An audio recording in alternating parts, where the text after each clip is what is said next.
Thank you, everybody. Welcome to the Town of Andover Board of Finance meeting for Wednesday, December 18th. I'll go ahead and call the meeting to order and recite the Pledge of Allegiance. I pledge allegiance to the flag of the United States of America, to the and to the republic for which it stands, one nation, under God, indivisible, liberty with liberty and justice for all. Thank you. First item we have is public speak. Looks like the only member of the public we have is Jerry Creme. Jerry, do you have anything to address the I'm just board? here to keep you company and let you keep me company. So I couldn't hear the, said no? No, thank you. Okay, thanks. Yeah, some background noise. Okay, we'll move on to changes or additions to the agenda. Does anybody have any proposed changes or additions to the agenda? Mark, did you see the email from Caitlin Greenhouse? Can you hear me?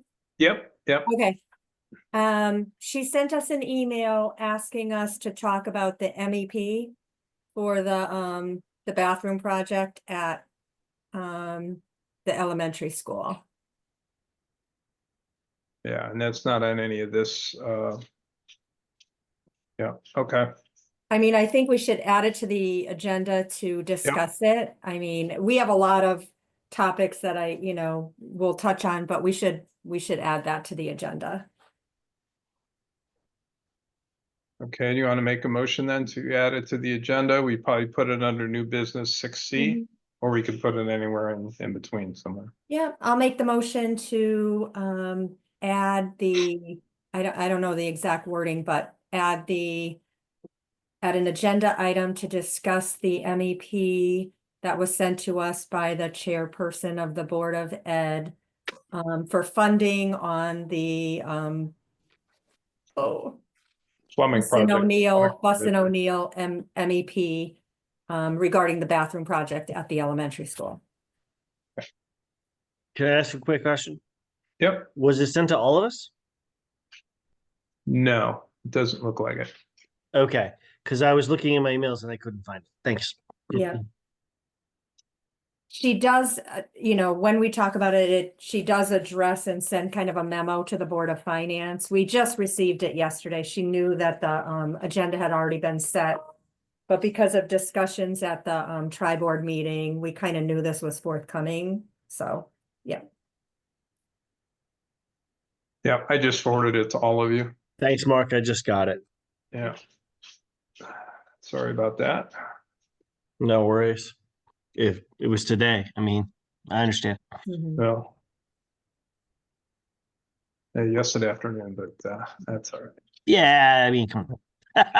All right, so Joanne is proposing or has moved that we add discussion of the Board of Ed's request over the MEP Fussin O'Neill project as item 6C under new business. Is that correct, Joanne? Correct. Okay.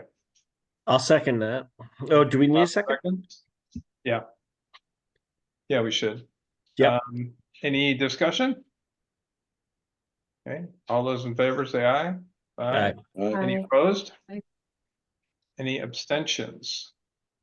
Okay, hearing none, the motion passes. Thank you. We'll add that as item 6C. Any other changes or additions to the agenda? Okay, hearing none, we'll move on to old business. The first is review of budget to actual. So, it should have been review of budget to actual. Review of budget to actual was not in your packet, and I apologize for that. Cheryl was en route to Florida and didn't get it to the Board of Selectmen meeting. And we usually just copy the straight one for the Board of Selectmen meeting. What I did put in your packet, which I thought was important, and I didn't realize it got put in place of that, was this is last year's budget to actual, what went to the auditor. And that for us is really good news. The bottom line number is that take away everything from the school and ignore that from the moment because we don't have accurate data. But we had our total revenue was about $187,000 more than we anticipated. The majority of that was our changing to the STIF account, and most of that is accounted by income from the STIF account. Some of that is income from the fact that our new tax collector has been a lot more aggressive about collecting back taxes than previous. So we gained some additional revenues there. So that is on. Eric, can I interrupt you for just a second? Sure. Good information, but I made a mistake. The next item on the agenda is actually the approval of the meeting minutes from 11/20/24. Okay. So in order to not mess things up, I think I would ask that you hold those comments further and review the meeting minutes. Did anybody have any question or corrections to the meeting minutes for November 20th?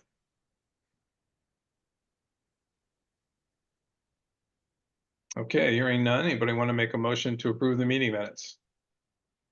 I'll make a motion to approve the meeting minutes. Okay, was that Liz? Yep. Okay, second. Second, Bill. Bill, saw your hand up first. Okay, any discussion? All those in favor, say aye. Aye. Any opposed? Any abstentions? No, I think everybody's here. Good. Okay. Sorry, Eric.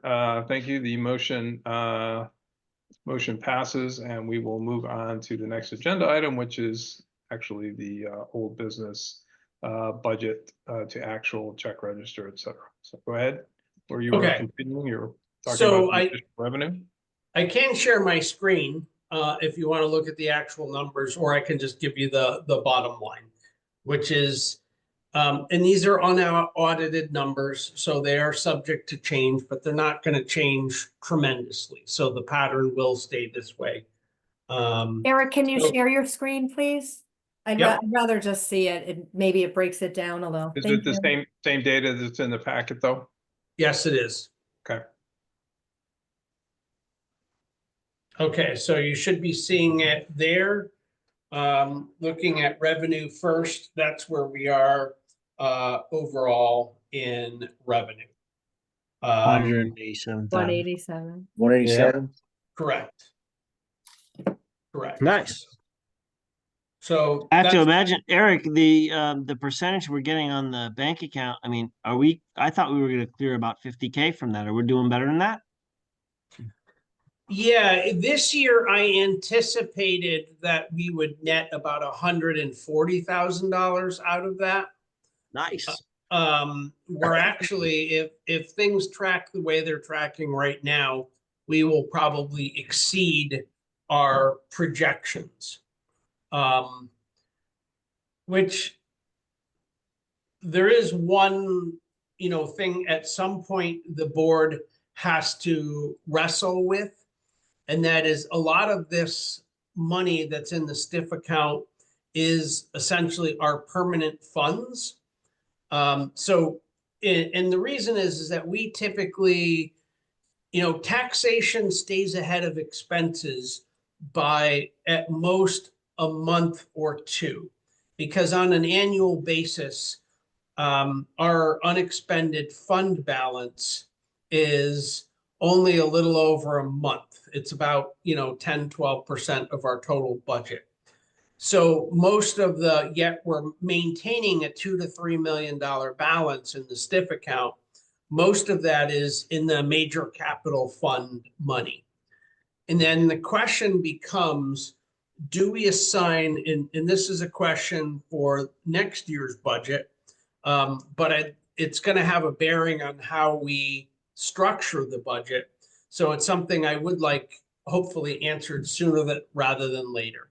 And that is, do we credit the interest to the individual accounts, or do we credit them to the town overall as just investment interest? Because it makes a difference. And within the town, I don't think we care. But I think the school cares because presumably right now, none of the school money essentially is, or very little of it is in that category. But we should put it in that category. And when we do that, whether it's in the STIF account or whether it's in a money market account at Webster, which we're trying to set up, which will be our other option, they both return roughly the same interest rate, and they're both secured. So Yep, the I question, know exactly what you're saying. It Who makes get- sense. who gets the interest? And I don't have, and I feel that that's a Board of Finance decision. That certainly isn't an Eric decision. Mhm. Right now, there isn't a lot of money that's in that category. But as we start transitioning to Webster and putting some of those sums of money into a much higher, I mean, frankly, we're going to go up by about a factor of 50 on the amount of interest we get. So it goes from being trivial and something we're not going to worry about to something we should worry about. So Yep. I just think that should be a discussion and a decision by the Board of Finance at some point, how you want to handle it. Because in the next budget, if we're keeping this line item, in doing it that way, then, then we're accounting for interest right up front in the budget. And if not, we're accounting for it in the individual accounts, and we're probably going to reduce the amount of money we fund those accounts, so that we're if the interest is going to run into it directly, if that makes sense. Yeah, Eric. Yep, that makes total sense. Eric, is this something that, we can readily wait till maybe January's meeting for discussion and vote? Yep, Okay. not expecting a decision. I'm just giving you a heads up Yep. that you will have to make that vote. Yeah, so I think we should add it to January's agenda just as a straight item. Make it. Okay, Yeah, Okay. completely agree. okay. And then on the other side of the coin, the total expenses across the entire town budget ran about $168,000 less than less than proposed. So the bottom line is, I think you can count on about $300,000 in surplus in last year's budget. We won't know exactly until we have audited numbers, but that's a really good bit of news. So happy about that. Yeah, good, very good news. And a large part of that is our treasurer getting us set up and finally figuring out how to make the STIF accounts work for the town. So I give her a ton of that credit for that. Absolutely. Yeah. So that is, right Yeah. now, unaudited, that's the possible amount to be added to fund balance. Now, when the audit happens, they tend to reclassify things and move some things from permanent funds into non-permanent and back, depending on the auditor's best judgment. So that's not a final number, but it's not going to be 100,000 either. It should be some number north of 300,000 going into the unexpended fund balance. That's our ballpark. Yep. Okay, so that's that. The check register was in the packet. Yep. Does anybody want to go over that, or do you all have specific questions on that, or what do you want to do with that? Anybody have questions on the check register items? I have no questions. No, not this time. I have no questions. Okay, Eric, there's a $4,000 payment to Tyke Planning and Policy Group. Just curious about that one. sure. That's our town planner.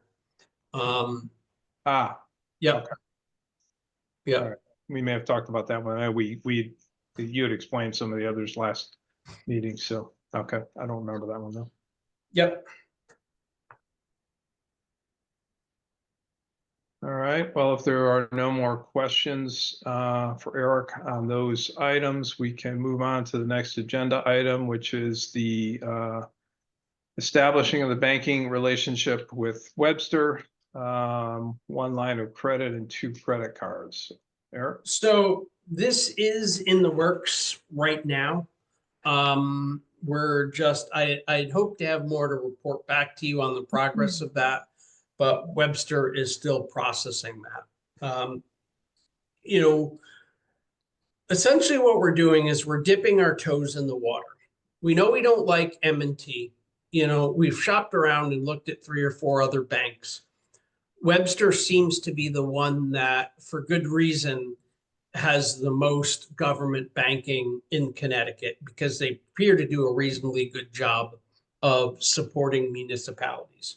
So as we said before, and the Board of Selectmen agreed to, we're going for 2 things. The first is switching our town credit cards over to Webster. And that is just simply a fact that M&T has had our credit cards screwed up ever since they merged. And we've never been able to view them or our balances in real time. And that irritates me and makes the treasurer, crazy, rightfully so. So that's the first thing. The second thing is pursuing a line of credit simply because we should have a line of credit to pay the expenses related to the bridge project that is coming up. Because there are going to be some months when our expenditures or outlays, as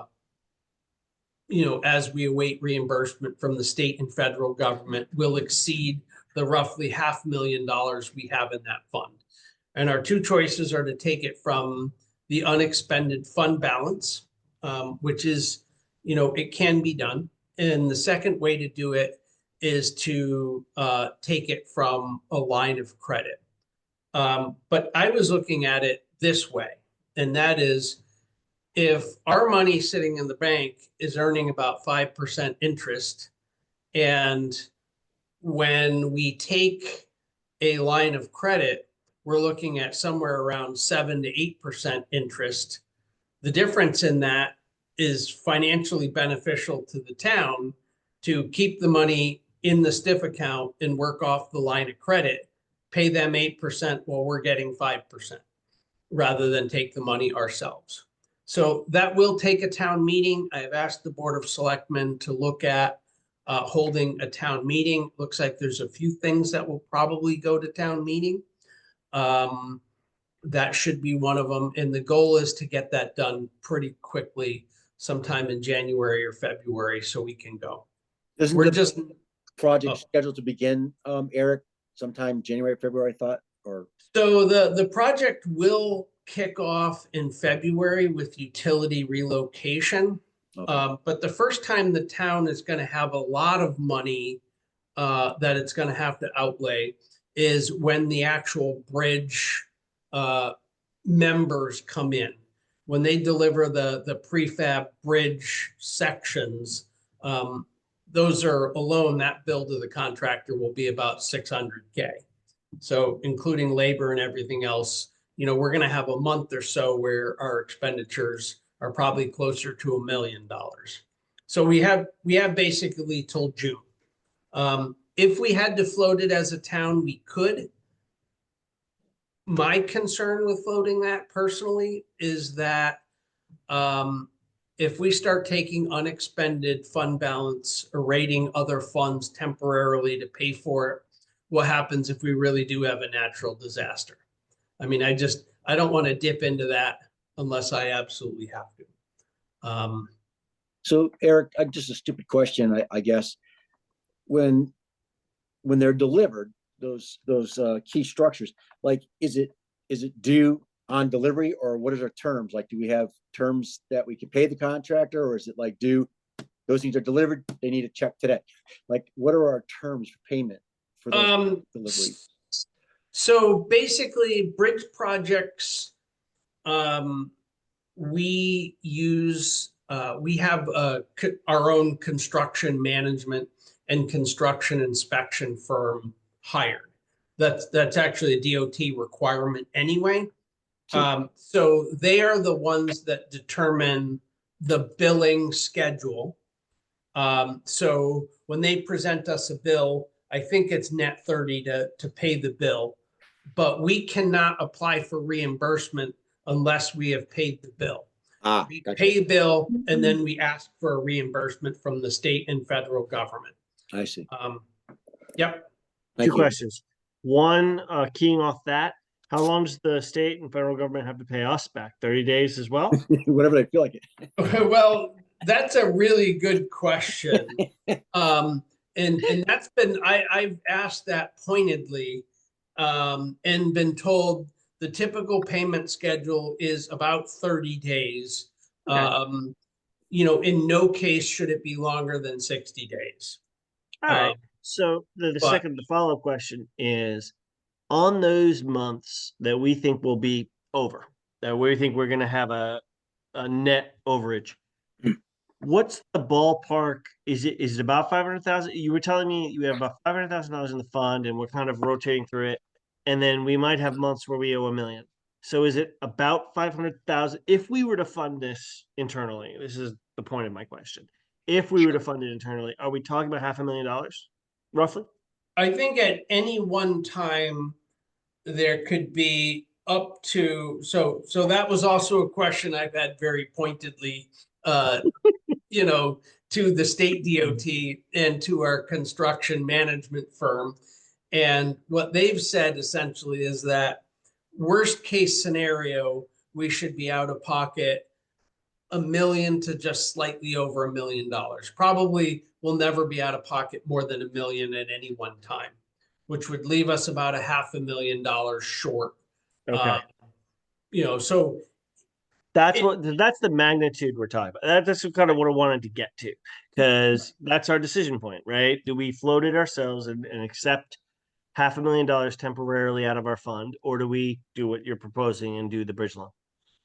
right. But here's the other thing to think about. We have 2 steep grants we're trying to get to the point to execute on. One of them is about $500,000. Those are all reimbursement grants. So we pay the money out and then they refund us. Right. Some of that is in the multi-use fund anyway, but it depends how fast that project goes. Because the steep grant, you're not necessarily asking for money back every single month. We're asking for it back probably in 2 increments. So we could be out a fair bit of money for that. And I don't really anticipate we're going to be far enough along with the other steep grant, which is the replacement of the building at Center Street. And part of that is I think that's going to end up, because that has been shifted to a prevailing wage job, we're going to be over what we initially estimated for that. So what I'm trying to do is I'm trying to shave money from the multi-use building fund by using more public works time to do excavation and other things for the first steep grant, and then hoping to realize some savings to that. So when we go over budget, and we're pretty sure we will, on the other part, we have enough money and we basically swapped labor for money for that project, if that makes sense. So just to clarify, if we're talking about $500,000, and we would get a loan for what? You wouldn't look for $500,000. You would probably look for a little more than that. Yeah, I would look for $1 million, $1 million probably loan $1 million line of credit. for like how long? Like I don't know how this works. I honestly, Other I'm a two? little bit financially illiterate here, but is it a 3-month? And the variance is 3%, right? If we're earning 5 and we're paying 8, is that what we're talking about? Yeah, that is what we're talking about. I mean, so yeah, we're not talking about, because we're only talking about not a lot of months of interest out there. So I don't think we're Yeah. talking about big bucks. It's not the question of that. It's just philosophically whether you try to do it all in-house or you try to go with the line of credit. I'm just sort of trying to get my mind around a guesstimation of what the cost to the town is for the loan. Like, as opposed to us gutting up and fronting it ourselves, what's that 3% over X months on $1 million gonna cost us? Is Right, it well, $10,000? Is it 20? Is it 30? Is it 50? Well, That's just so I know. a So I have a 3% sense. difference for an entire year would be $30,000 in Right, interest. and it's not a whole year, right? But it's only So 3 So- months, so you're So talking. for per month, it's about $3,000 ballpark difference. Okay. Not a lot Okay. of money. Yeah, no, fair enough. I just want to know what it is, so I No, I understand. do too. Yeah, Good to understand the scope. Yeah. Yep. yeah, Order no, Order of Agreed. magnitude we're talking about, so. okay. right. Eric, can I, has this been approved? I know you were talking about it at the Board of Selectmen meeting, and they had some concerns as well. As far as, I mean, using it as little as possible, maybe, or, only when you, I don't know how to phrase it, but when it's an absolute necessity, of course, trying to get by, making the payments, doing whatever you could, but then when it's, am I on the right track there? I thought that they had some concerns as well. Yeah, they do. And I'm not saying, I'm not asking for a motion, from the Board of Finance right now Yeah. either. The reason is we don't have full details. I can't tell you what the exact interest rate we're paying. So until we're presented with the final package of what this is going to be, I'm not looking for approvals. But once we have that, we're going to need approvals fairly quickly because this really should go to town. I mean, neither me nor the Board of Selectmen nor you have the authority to authorize this. This is a town meeting that authorizes this or not. Okay. Even at that small amount of money, it still has to go to a town meeting? $1 million swing loan is not a small, that's definitely in the realm that has to go to a town meeting. And Well, I did ask I was that- thinking of the. Not the terms- interest. I was thinking in terms of what the cost to the town is, Right, not. but But I Right, see what you're saying. I understand what you're saying. I was just thinking in terms of, $3,000-4,000, but it's actually, I guess they look at it as $1 million. I understand. right, because in theory we could authorize it, and then Eric could spend $1 million. He won't, but he could. Right. yeah, you're not wrong there. Let's not make Eric mad. I have Anyway. no intention of spending $1 million without a perfectly good reason. All right. Okay, Well, thanks for that info. I do appreciate it. I was sorry to pepper you with questions there, but I think I've got my mind around it. Yeah. no, you're the Board of Finance. I mean, all those are good questions.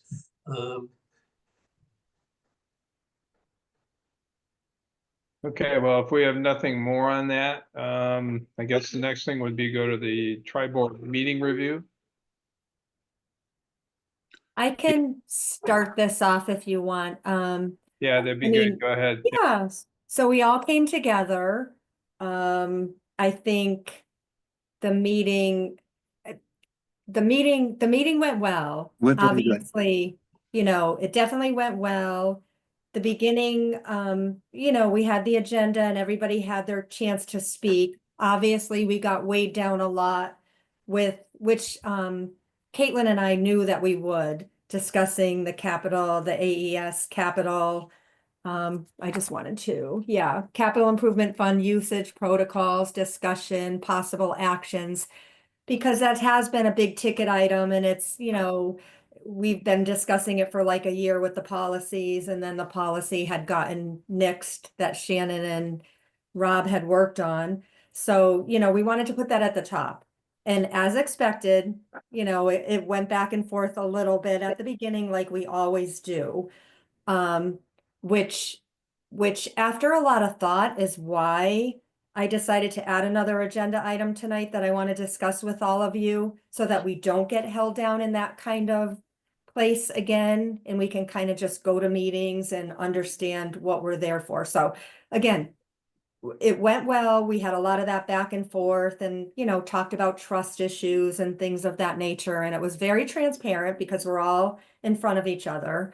And I think that you know, having the moderator that we did, Chad did a great job. yeah, he really did. He likes to keep things going, flowing. If he feels like, you know, one side's getting a little, he's able to come back to it. And he really was good at just saying that we all, you know, and I think I piped up there too, that we've kind of at some point have to try to lose the past a little, and like the trust is going to have to be there that we're all going to do the right thing and the protocols will come along. Jeff McGuire also talked about, you know, getting a list together of the priorities for the capital fund and things of that nature. A 5-year plan is what he's really looking for. 5-year plan. What are your top Absolutely. wants? Yeah. Yeah. Yeah, That- I did send that draft out to everybody kind of what I've seen used before. Just, it can be, you know, expounded on, expanded, but it's basically just listing your priorities in order, giving the amounts of them. And they seem to be receptive to that. In the meeting, it was broken down then afterwards where we had the Board of Ed and the superintendent talked about the major items that'll affect the future and the demographics and the enrollment and all of that. So we heard on that. The Board of Selectmen and Eric then presented on the town major factors coming up.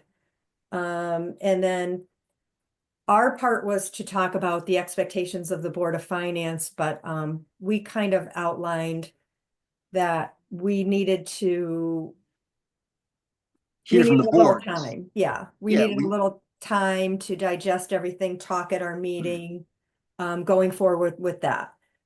So overall, those that attended, I thought it went well. I think towards the end, you know, Jed got us together with like, let's just work together, and try to make this happen with things going forward. I think, Yeah. to add on to that, Joanne, I think the things that the Board of Ed was very receptive to, and I think really kind of set the stage, was that 5-year plan Mhm. and what the list and priority and what the amounts were. And they were very, and that what he said was, is you give us a 5-year plan and we will build a plan along with the Board of Finance to figure out how to fund that. Like, just tell us what you need and priorities are. We understand that you have these priorities, but we can't do anything about it without a plan, because you can't have everything this year. You got to budget for these things. You got to plan for them. And that's where they were like, yeah, we understand that. We have to, it's going to take the town a few years to put together each one of those budget amounts for the things that they want to spend money on. And in that light, they were very, very receptive. I think, like you said, Joanne, they didn't have any, you know, real concerns with that. I thought they were very open to just coming up with that plan and those amounts and moving forward. And it's a positive thing. We created Yeah. this account, you know, for this purpose. We know there's going to be things that have to be done. There's maintenance. I don't know if that's the right word.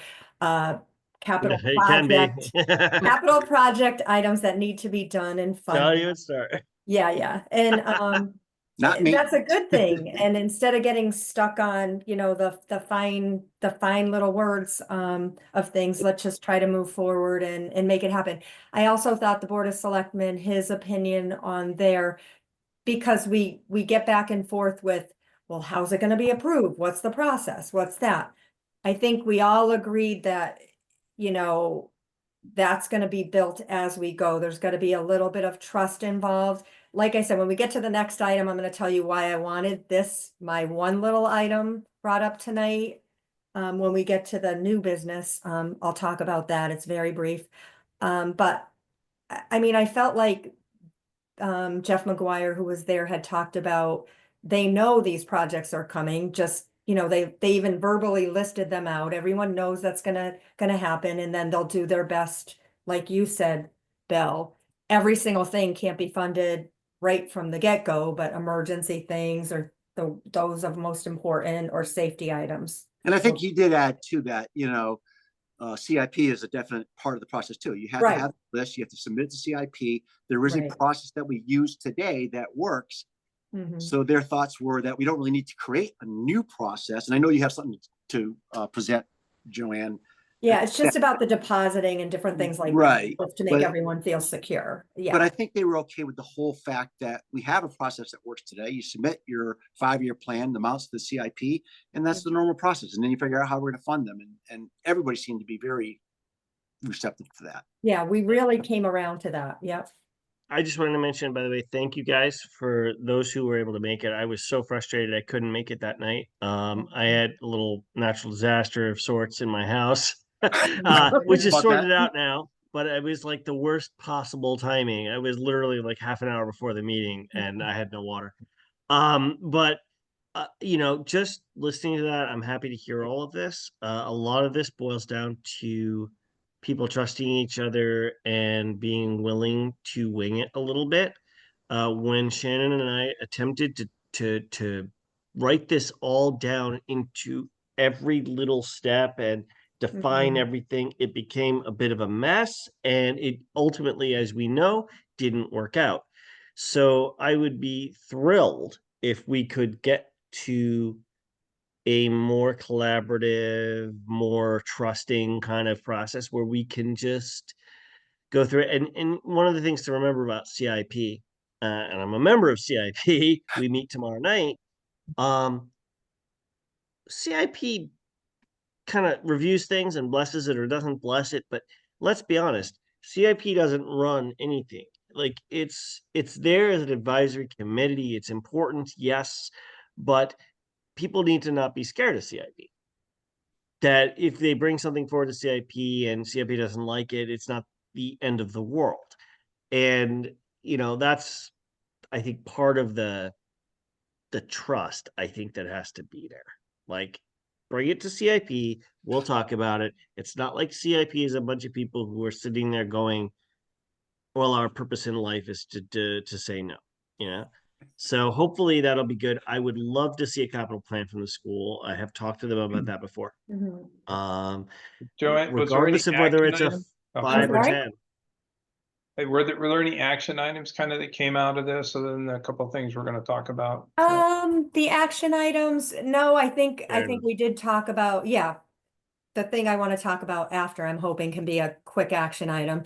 But just trust was a big thing. And, you know, I think it was told to, you know, or requested of the Board of Ed that they do put together that priority list and get it over to, I guess the Board of Selectmen was requesting it. Obviously, it has to go through the proper channels and Board of Finance, which Caitlin did with the other Probably a items, lot you of know. thought that needs to go into that. It's not gonna be. Yeah. Yeah. So, Yeah.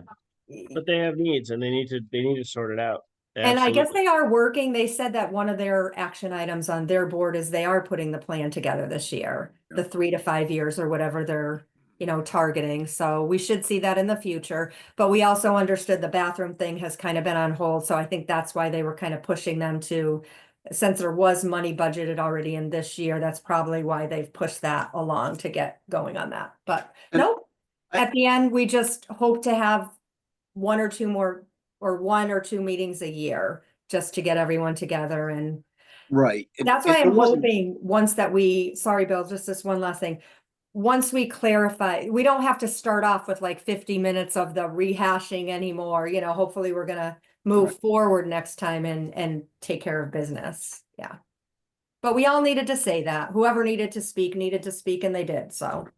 and I think they were also, you know, in the end, I forget who brought it up, but like the parking lot, it's a good thing that didn't happen. You know, like Jeff said, you know, we never ever shot you down for anything. And us, I think it might have been Shannon might have said, you know, yeah, the parking lot. But then in the end, everybody was kind of happy that, you know, it wasn't the #1 priority. That's probably the #3 priority or something like that. So a lot of good came out of that tri-board meeting that I thought was really helpful to have everybody together in that room. I think the other thing I just wanted to add to the overall takeaway, Mark, the last time we got together was we weren't sure what the role of the Board of Finance, Board of Selectmen was going to be in the finance, you know, the budget process. And we thought they were to be like these joint meetings for the whole budget season. And, you know, I asked the question and Jeff McGuire said, no way. We're not, we'll see you in March. Like they do not plan to be part of the budget process. No, I think the thing is just that initial meeting. There's just supposed to be an initial meeting to set the priorities, understanding the schedule, et cetera, you know. Probably. Right. But I think the last time we got together, there was some question about what the role was going to be of the Board of Selectmen and if they were going to be part of this whole. And I asked the question, sure. And that is not the expectation at all, that they would be for his meetings. So. Can I ask you a question? Can I ask a question? Yep, go ahead, Liz. I just have like a historical question about how the AES Capital Fund came into being. That's a good question. If you Go ahead, really, Rob. I can go Rob, ahead and yeah, take that. please. So just generally speaking, there's no, RAM has their own capital budget, right? It's separate. And we even voted it separately, right? Right. AES has never historically had that. And yet they, like any school, have capital needs, right? So the only thing that was really available to sock money away for some future thing was their 2% non-lapsing, which wasn't really designed specifically as a capital fund. Furthermore, they were doing a lot of good work getting grant money and this and that and plugging things in their budget. And they were, at times, they'd get to the end of the year and they'd have extra money. And their thought process was, well, we can go like gangbusters and try to spend the money we've been given, or we can be allowed to save it and save it for these purposes, these things that we know are coming down the pike that frankly, we or the town, everybody at the end of the day, we're all going to have to pay for. And so the idea was to incentivize the Board of Ed to not go ahead and spend money in a budget, like preload in supplies or anything like that for the next year, just to take the money if there's actually an overage, not an overage, sorry, let me rephrase that. Surplus. If there's actually money Surplus. left over in a budget, Mhm. to go ahead and say to us, can we put that away? Can we put that aside for a capital project that we know full well is coming? And will you bless it? And that kicked off a discussion, and it's been a lot from then to now. But at the end of the day, the board, that's the ultimate idea here, is that the incentive is to spend actually what you need to spend, not more, and plan for the future. And That was the AES fund was designed so they could put that money in there, it would stay there. And then I think this year is the first Right. year, Eric, right, that we actually, as a town, excuse me, this year is the first year as a town that we put $100,000 into that same That's correct. capital Right. fund to start this money growing and doing something. I'll be right back, guys. Yeah. Yep. I'm all That, set. that's exactly right, and it's all about incentives, and it's about encouraging people to not use it or lose it. The Right. Board of Selectmen also, I think, Eric, too, right? Didn't they? That is going to align right with what I want to talk about with my item afterwards. But I believe the Board of Selectmen discussed too, unless it came out of what Rob said, just establishing a fund this year. Am I right, Eric? I think the Board of Selectmen started it. No, we got to create that. The Board well, of Finance created it. Well, or did Yes. we decided We to did. do it that We Okay. created that. I go to so many meetings, I knew it was discussed there, and oh, we created it, they funded it, they decided the funding amount. Okay, sorry. Correct. Confused. So, Right. so both boards were clearly in favor of capital Right. funds. Right, And, it's water under the bridge, but I had advocated years ago when we set up all the other town capital funds for doing one for the Board of Ed at the same time. And it was really kind of, so what I'm saying is I'm absolutely in favor of this. That building will have major capital expenditures that need to be made to keep it in decent shape and replace major mechanical systems and things like that, roofs. And we need to establish a fund. And we did, and that's a great thing. And that's a smart budgeting tool moving forward, as far as I'm So- concerned. Let me ask this. So are you saying that the other departments in town have their own capital fund as well? I hope not. Because Not, what A lot of them. what I Many heard of them. what I heard from from Jeff was that the buildings are all owned by the town. Yes. And that is the purpose for the SIP. For people to gather up their projects and say, look, this is what we need. You go to the SIP, you get it approved, and then that gets presented to the town, and then the town can see overall what projects are coming down the line so that the town can overall make a plan for the various buildings. Am More or less, simplifying yeah, that? that's right. That's You basically know, what he said. Yes. So I guess I'm wondering why they would have a special fund that if other departments didn't have a capital fund. Oh, because we the needed Board it. of Ed is carved.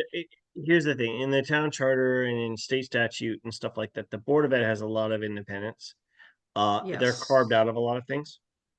Mm. It's just the way the statutes read. It's just the way the charter reads, and this leads to the question of who gets to decide what. And unfortunately, if you don't have the trust established, you get into these, frankly, unproductive turf wars over who gets to make certain decisions.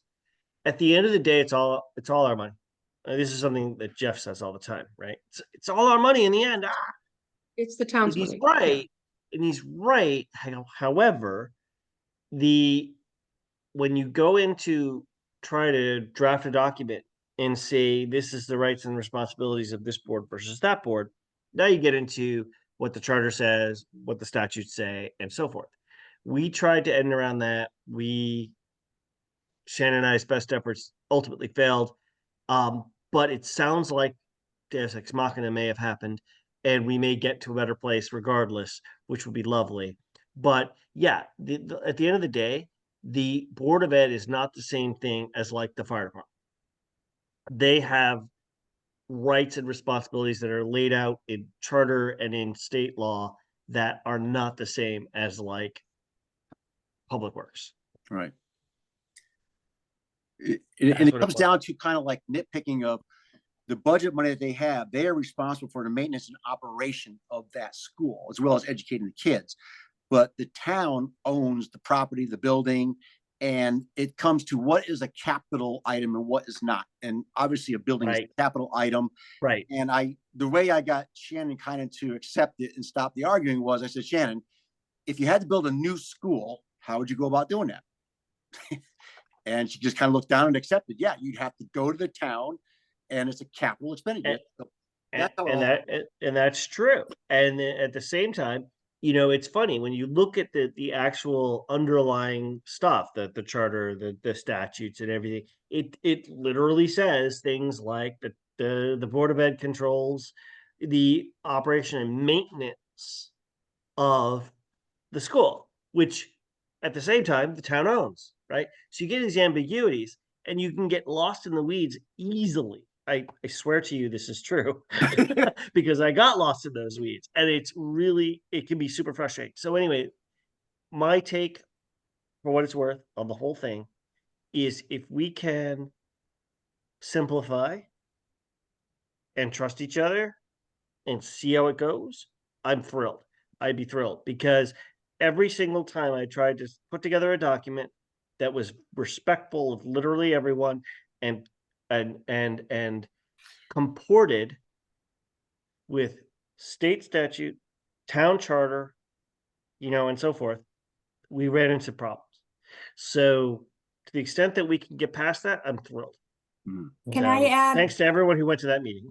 Yeah, I just want to add, Liz, to your point, I want to circle back to what Rob said, and I just think it's important to have this account because if there Yeah. were surpluses or money left over at the end of the year, by establishing this, it creates a trust within the Board of Ed that their funding that the town did vote in for them will go back to their building, to the building. And which not is the back to the town general thing. fund. It's not a perfect, it made sense because instead of spending, like he said, some of the surplus that was left over on supplies for the next year or whatever, because there was grants, at least we had an avenue in an account where this would go back, to the repairs or the projects that are gonna happen there.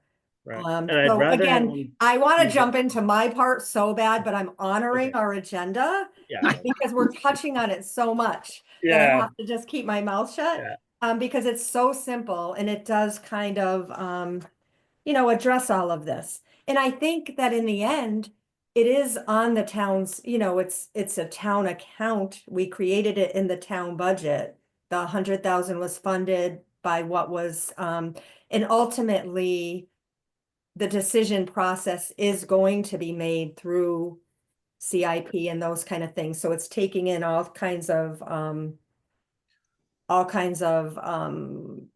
however we're all gonna be in the boat. priorities are met or whatever, or decided with the We're all trust. gonna be in the boat. That was a big word that I brought out, Rob, that time, that at some point we're gonna have to jump in and trust and get Yeah, this like thing rolling. None of this instead of- works. I don't care how you draft it. None of this Right. works if you don't trust each other. And people from all sides have thrown it out there that they want this to happen.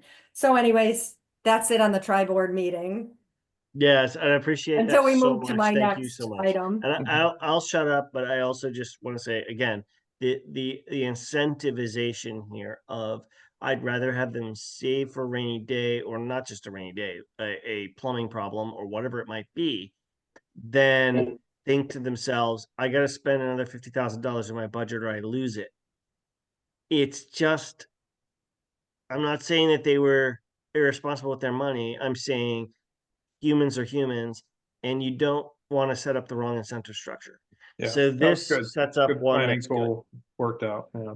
So Okay. Just, that's it. I'm done. I I'm think we good. should move Last- on, honestly. Yeah, I mean, this is Completely agree, one review Mark. of a meeting, so Mark, I totally just agree. want to get through. This is December. We Yeah. often don't even have this meeting, so I'd like to, Yeah. go ahead, Bill. Mark, the last thing is, I just wanted to let you know that when we get into the budget discussions, that we do have some numbers from the Board of Ed and from Eric in the town on insurance costs that are going up, new teachers that are needed. So we do have some numbers to work with when we do get in the budget. Also came out of this tri-board meeting. They did give us, kind of what they're looking at. So we know where to go when we start putting the budget together. So we do have those numbers. We don't have to go over them now. I just want you to know that we do have those numbers in that meeting. Okay, good. All right. Well, if I could, then I would suggest let's move on to our new business. 6A is the AES Capital Fund Policy. So Joanne, you had proposed. Yeah, so yep. just kind of after going to the tri-board meeting, and once again, we had about the hour of the discussion where you see a little bit of the mistrust and all of that. I went home and thought about it for like a week and revamped it, and I said, I know we threw away the policy and all the little, particular language that Rob and Shannon had worked on, but I thought that, and I sent it all out to you tonight because I didn't want it to be out there and to get around and everybody to be talking about it ahead of time. I know I sent it to you, Eric, and to Mark. I don't know, would I you be have able to? Okay, it's very simple. It's using language that Rob and Shannon put together as far as the depositing of the money and what, just the account in general. I'm hoping everyone would see this as favorable. Can Mark share it for us? Did you send it to Mark? Can Mark share Yeah, it? I sent it to Mark and Eric Or and Eric, one of you? I'll share it right It's- now. Okay, I thank you. Yeah, think it's it's very- super simple. I think we all got it, but yeah, it's really, really pared down. I just wanted to say that, we established the account. We're gonna call it the AES Capital Fund. Or whatever was in Cheryl's language. Yeah, I'm pretty yeah. sure the treasurer has named it this. I know we were trying to name it all kinds of different things, but we're gonna trust that we know what that stands for. Everything to do with the school, projects at the school, that's designated as a capital thing and not a daily running of the building. So the town created the account. The town may choose to deposit money into this capital fund through its budget process. We understand that. It was done this past year. This is the important part to build so that the school, what Rob was alluding to tonight, we want to be able to let them know that if they had a surplus left at the end of the prior year after the audit, they could go ahead and take that and put it in this account. So the Andover Board of Education may also choose to deposit money from its budget into the AES Capital Fund. At the end of the fiscal year, On June 30th of each year, the BOE may transfer unspent money from the BOE's budget from the prior year into this capital fund. That can slowly build it up. You know, if they have 100,000 left over, they could add it in and we would be okay with that. I'm certainly okay with that because I know there's plenty of projects to be funded in the future. And then I just thought we couldn't establish, we all decided that we were going to trust and we would move forward with how projects were going to be chosen to be funded, but I thought it would be alleviate any worry that just this little thing that all the money in the AES capital fund shall be spent on capital projects for Andover Elementary School. And, you know, the grounds, however we wanted to put that. I like this idea to, you know, it's kind of talks about what we wanted to do, but it also speaks to if there's money left over in any current budget. I'd love to see it go into this fund.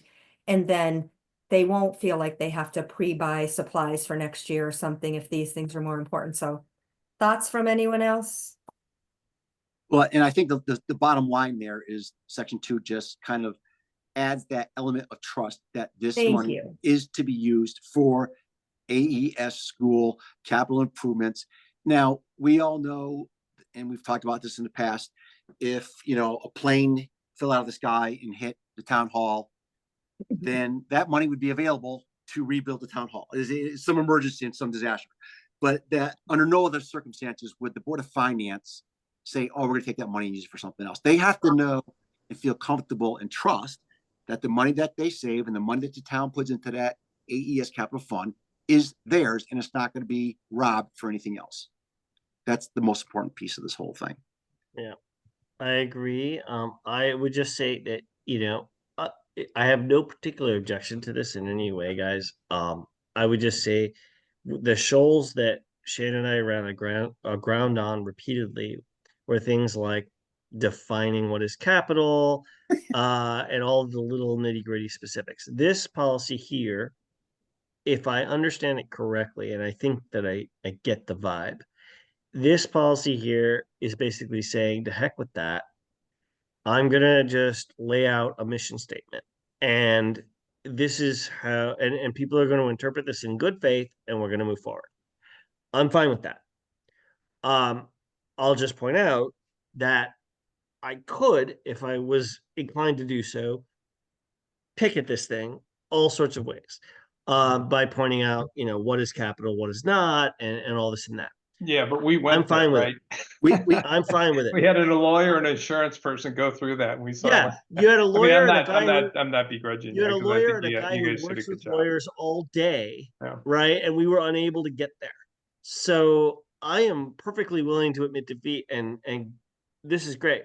By all means. This is I'm just an gonna point olive out, branch to because have I'm them that feel annoying comfortable. insurance guy, that there are, if somebody wanted to nitpick this, they could. Oh, I'm just pointing it out. Yeah, but I think the Yeah. basics are, the important things are there, right? I mean, it makes it clear what the capital fund is, Sure. you know, how it's funded, and it makes it clear that it's used for, you Sure. know, AES projects, you know, Yeah. it's not part of the charter, but I think as a policy, it's simple, and I think, you know, gets us. I'm good with it, and I'm Yeah. happy to vote for it. I'm just gonna say, you know, there were iterations of the drafts that Shannon and I came up with that we got more and more complex as we went along, as we tried to address every objection. This one just basically is like, never mind, and I'm good with that. And we may need to add to it at times to clarify something, you know. I'm just saying, that's all. And I mean, no, that's a compliment. Not, this is like complimentary, not a nitpick. I'm not Yeah. oh, actually. I want to make them after going to the tri-board meeting and then sitting, you know, we always start off with that hour of back and forth and the getting to the trust part. So I thought this would simplify it, the funds that could be deposited into it, that we were fine with them putting any surplus into it. That's the main thing. Yeah, thank you, Yeah, Mark. and I mean, it I removes. I it think we're removes just the touching bit- on go ahead. It removes the bit where we okay it, for instance, as one example. Like the old policy was like they could ask us to put money in and we would okay or not okay. This one removes that. right? They can just choose to do it. Mhm. That's a gesture of good faith to them. I'm on board with that. I'm just saying that's something that in the past, when we brought it up, we would debate it. We would sit here in our meeting and we debate it. Okay. So yeah, I'm cool with it. I'm not, I Yeah. have no objection. And if this flies and if this works, I'm thrilled. I think, Bill? I was just gonna say that I think the way we can kind of get around, what is the definition of, I mean, there is a clear definition. You can look it up, what a capital expenditure is, but take that out of the process and just say, I think if we were to need to add something to section 2 at all, or any part of this, it is the list of their wants that they're going to present to CIP, which, Celeste and I forget the other person's name. Caitlin, Caitlin, thank you. They have a list they're going to come up with. Okay. These are the capital things that they know they have to come to the town for the money for. That's not in their budget. They put that list together, and that's the list of capital expenditures that they want funded by the town. So it goes in here that these, the list of funds that they submit to CIP are the things that are protected by this fund, if you will. And they're defining it because they're going to give us the list of their top, I thought, was it 3 or 5? Yeah, I love that idea, Bill. The idea that their list of capitals is what we mean by capital. Exactly.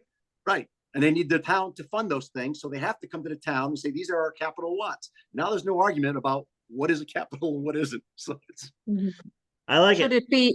should it be indicated in here and made clear that the decision is made by the town or the Board of Finance or whoever? Well, On I think, approving- yeah, Right.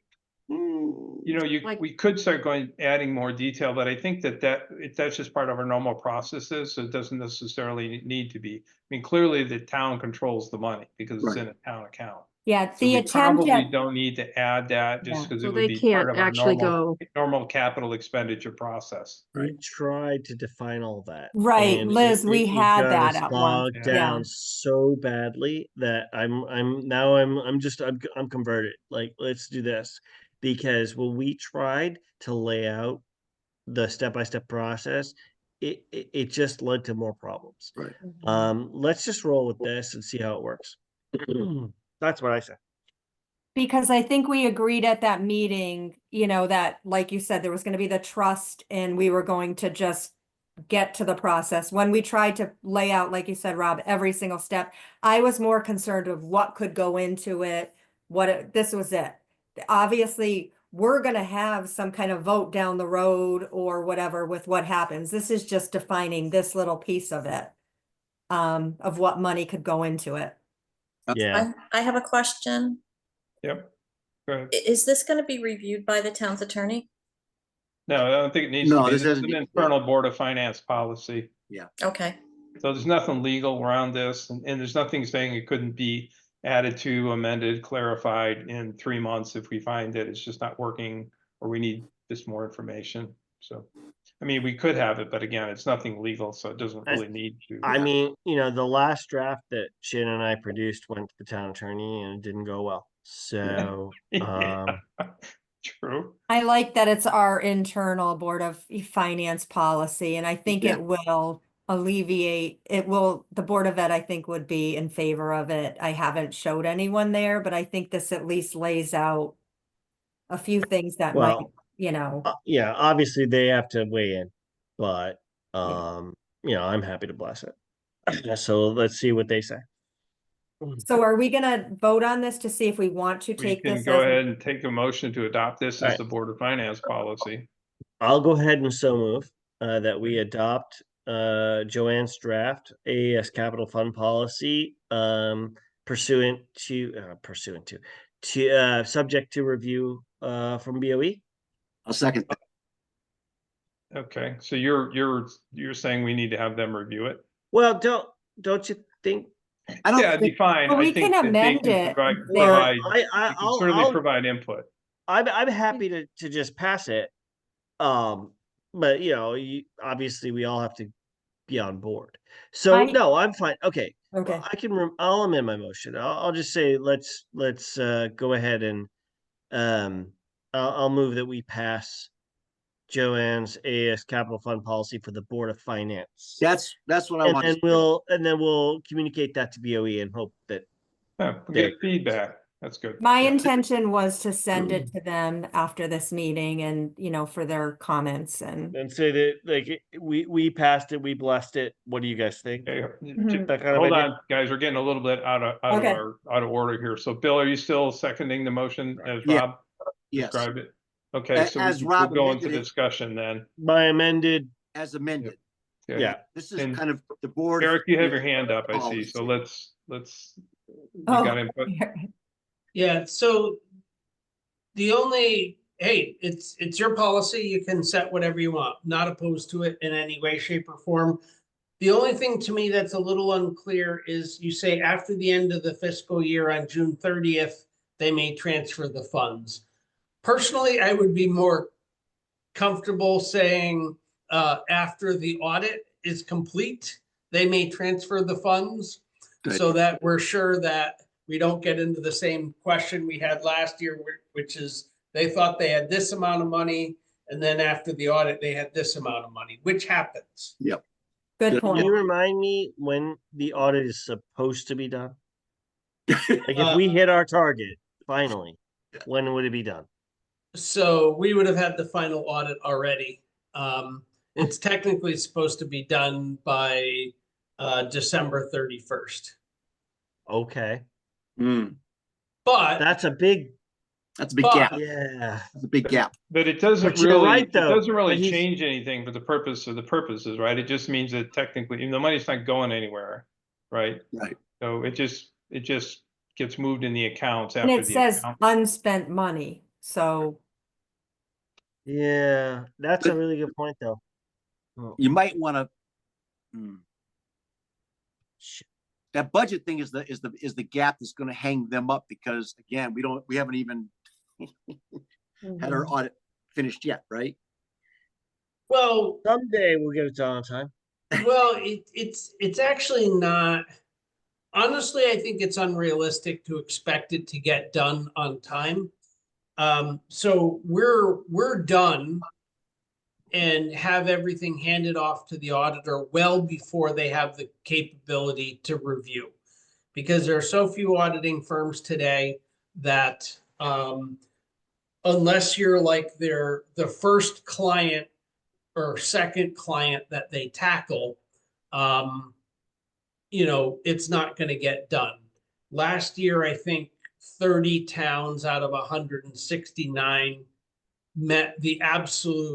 missed the absolute last drop dead date, which is next June 30th. So, and probably well under half the towns in the state missed the state's, official deadline of December 31st. There just isn't enough auditor capacity to do it.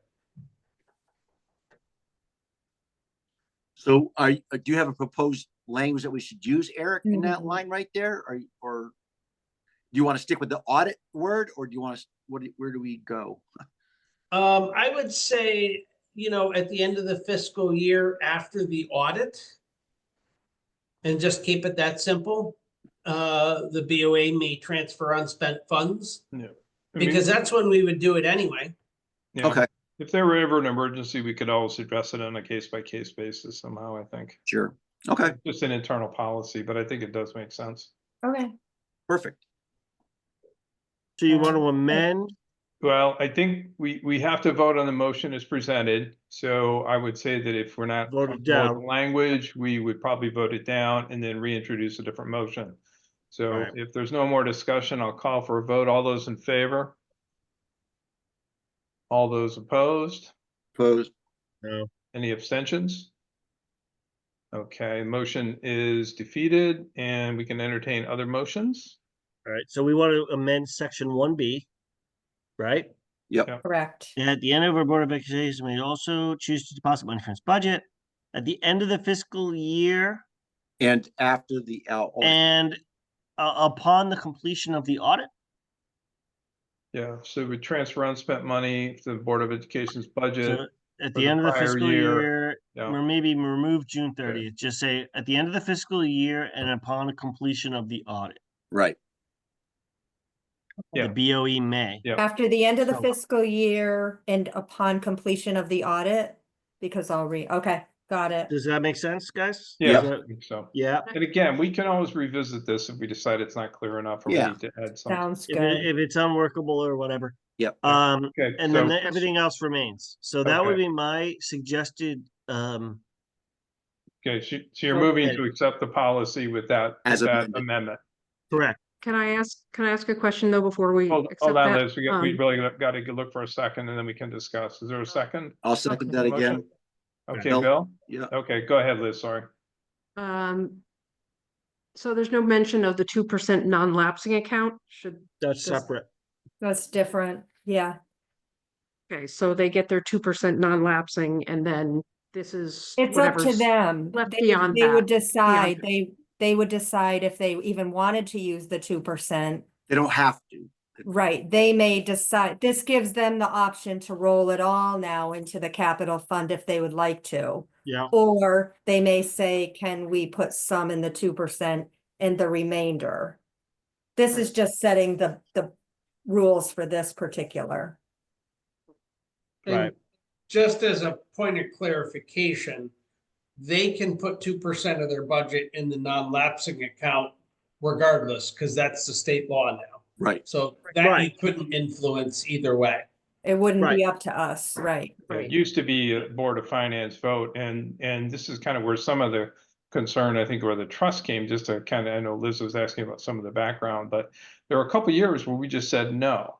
And the reason was because we asked for a longer term plan to support that, and we never really got it. Right. And I think the board's kind of on board, if you'll forgive that, with the idea of producing a longer plan. So I think, we're getting past that, but that was one of the reasons that kind of led us to this separate Right. capital fund, which I fully agree with for a whole lot of other reasons as well. So Can I just ask a question, please? Go Just so ahead, I'm Kim. clear with this. So they'll have their 2% fund that they're entitled to, of course. And then they'll also have the ability to just keep any money left over in their budget. So there'll be those two. that money would go into the Am I capital fund. clear with that? Okay. I'm reading the 2%, the rules for it, and I believe it's up to them. If they wanted to take, they'll have their unexpended funds. This is, with that, say Percent. there was 100,000 left. Probably, I mean, it reads in here that they can request any portion of the unexpended funds, the 2% or whatever, go into that non-lapsing for whatever they did with that. I don't know if I have all the history of that.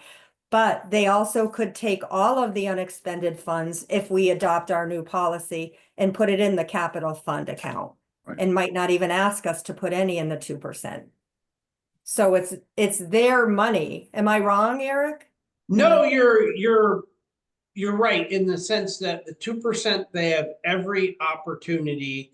They have every right without your oversight at all. Right, Up to 2% of their budget, they can designate for the 2% non-lapsing account. The thing I think that is unclear, and I know when we asked the auditor was of the opinion that the 2% non-lapsing account could also be spent on capital. Right. But several people, including Shannon, have told me point blank that I'm wrong. And I don't know the answer. All I know is what the auditor said. He said, it's an educational expense. It's a capital educational expense, so you could spend it. So I don't have any kind of legal opinion other than what the auditor said.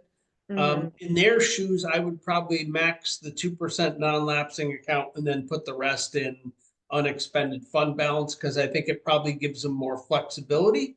And the 2% non-lapsing account is completely under their control. It may be held in town accounts, and that's a state policy. But if they request money for it, the treasurer has to release that money. There is that's not an oversight thing by anybody other than the Board of Ed. I just don't want Kim and Liz to think they're two things, like it's one pot of money that they're deciding where it goes. There's only one total amount. It's just Right, where they there's- decide to put it. So, right, it's theirs, they have a surplus. 2% goes into their 2% non-lapsing, and then this remaining balance, they either need to put it into this fund, this capital fund, or it goes back to the town. That's the Exactly. option, right? Exactly. Yep. Basically. Well, you haven't been involved in the board with all, and I get it, and I understand you're coming at it from the correct angle that you want to. We've done a lot of work to get it to this point so that this account could, it is a town account, but it's there for capital projects that we already know are gonna have to be done. So The Right, the right, other thing right, is, they don't have to put into the 2% account.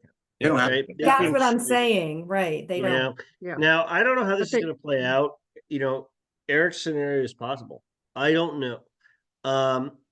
I know there's some ambiguity in the language, and so decisions can be made, and we're gonna kind of find out. And I think we should roll with it for now and see how it works. And if it's not working, we can revisit. Right. But ultimately, the idea is they should be able to put aside money for these capital, we all know that are coming. Yeah. And I don't want them to be in the mindset of either we put in the 2% non-lapsing or we lose it. Right. So Well, that what was this the idea does, behind right? this account. So, yeah. That's it. That's Yeah. it.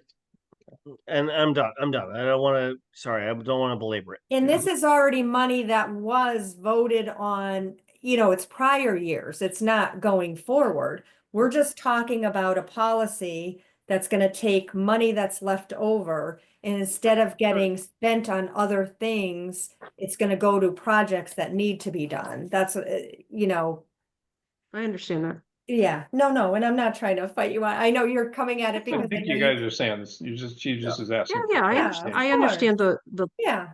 Yeah. Okay. So that's Do where do we're we at. want to vote on this, guys? Yes. We haven't voted yet, so. Yes. Does anybody have any other further discussions directly pertaining to the motion to accept the policy with the amendment that Rob proposed? Okay, all in favor, say aye. Aye. Oh, any opposed? No, any abstentions? Okay, motion passes. We'll use this as our policy, and as several have noted, we can always change it or add to it or modify it if we decide we need to. And of course, as I think others suggested, we can pass this on to the Board of Ed for their input. If they have some requested language or ideas, we can always do that. So. The Okay, idea we'll move are- on to 6B, which is budget discussion. So we have several sub items here. Eric, I presume that you had had these added to the agenda? Did you want to address Yes, they are in the packet. I just did want to say, so you all can get a heads up, because at some point you're gonna have to start figuring out when you want to do budget meetings. And that is, my goal is to have a pretty well fleshed out draft around February 3rd for the town general and for the capital budgets for both the Board of Selectmen and Finance to review. And then I will be available for meetings on a weekly basis from there until the budget passes. Other than I am taking some time in February or in March and taking a week then, but I will only miss one budget meeting doing that. Or one potential meeting doing that. So this letter that you have outlined to the Board of Selectmen, Board of Finance, Board of Ed, and to the treasurer gives that general outline for the dates you're proposing. So that makes sense. Yeah. Correct. So you can feel free to schedule budget meetings. I know there was some concern that your time frame to do this was going to be considerably crunched. You can feel free to schedule budget meetings from the beginning of February on. Mark, I was coordinate with the hoping board. that we were gonna start mid-February. I don't know, I'll open it up to see what everyone else thinks. I know What we're were you- gonna get it in our hands. I was hoping to review it a little bit. Are we? Because if we started mid-February, we're gonna go well into March, like we always do. Unless everybody's, I mean, that's a whole month sooner than we do normally, but if other people are in favor for the start of February, I'll sit back and listen. Well, I don't think we need to make a necessarily a decision right now, but so Okay. starting February 5th. So I think what Eric is just proposing is that as of that date, we should be able to start having meetings, whether we choose to Got it. have them or not is kind of another Right. matter. The only one we actually have to have is the town hearing, right? So. Yep. But, okay. Okay, And then propose that we get the Board of Ed on the 15th, and then we'd start, go ahead and follow up with meetings as we would propose them. Okay. right, and then I'll go through this other stuff real quick, considering, assuming I can figure out which, is that the one, hopefully? Okay, hopefully you're looking at the correct thing. Yeah. So I just want to bring a couple things, and I know I've talked about this, but our working assumption at this point should be that the grand list will be flat. I'm hoping it's slightly positive, but it could also be slightly negative overall due to a series of changes in how taxation is done in the state of Connecticut. I'm proposing probably pretty minimal changes in this budget versus next year's budget. I think as a town, we're about funded correctly in terms of capital and operating expenses. So I'm not anticipating any major programmatic changes in the town for this year.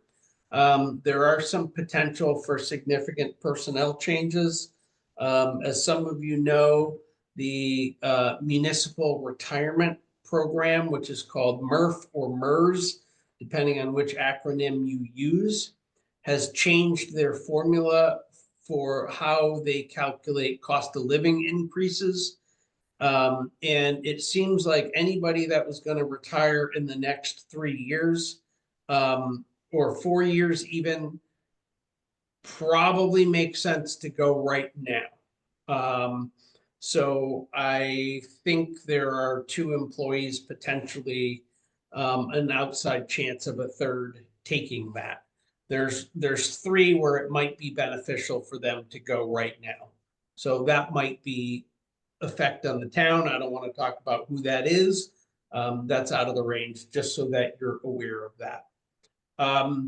The other good thing is the diesel and heating fuel costs are quite a bit lower than we are currently. We locked in diesel for the year at around $2.57 a gallon. So that's great. That's 30 or so cents a gallon cheaper than it was last year. So pretty happy with that. Maybe it goes down some more, but historically, over the last 20 or so years, sometime in December is the best time to lock in. So I got permission from the Board of Selectmen and locked into that. So as we talked about in terms of the major projects, it's going to be Bunker Hill, Lake Road, finishing off the community center, and the Route 316 multi-use pathway.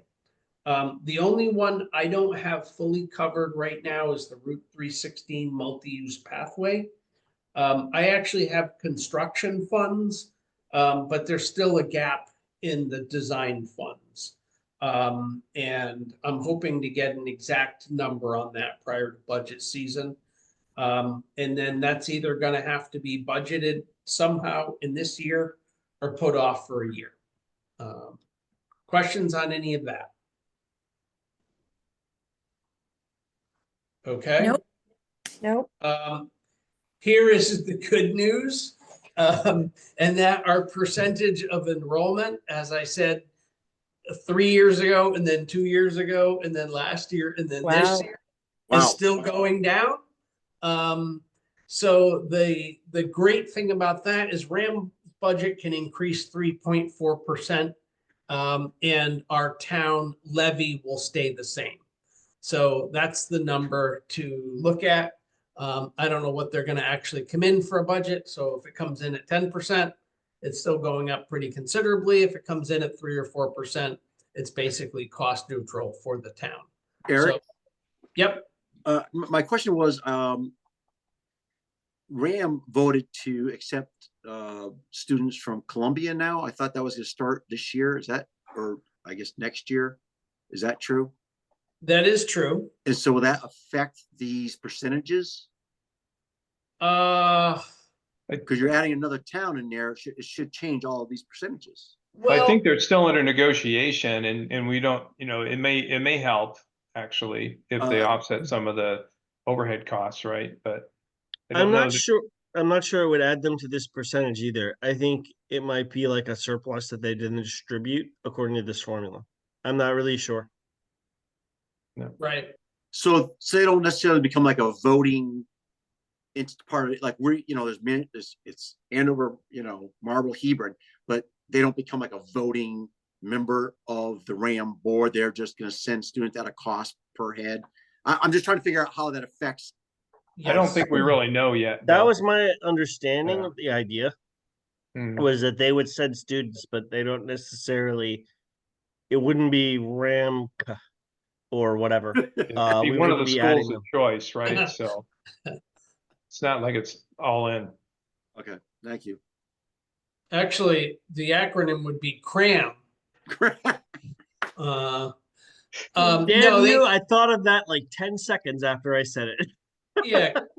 Columbia sends kids to offers their kids multiple high schools as Right. options. I think currently they have E.O. Smith, Wyndham Tech, and maybe Lebanon, isn't it Lebanon? No? maybe it's Lebanon. I'm not actually sure. I know they every so many years they go out to bid essentially with all the local schools to and then parents have a choice about where to send their kids. Gotcha. So that's all I know about RAM. RAM Superintendent Colin did email me this week and asked me whether there was a specific date that you as a board wanted to get the RAM budget presentation.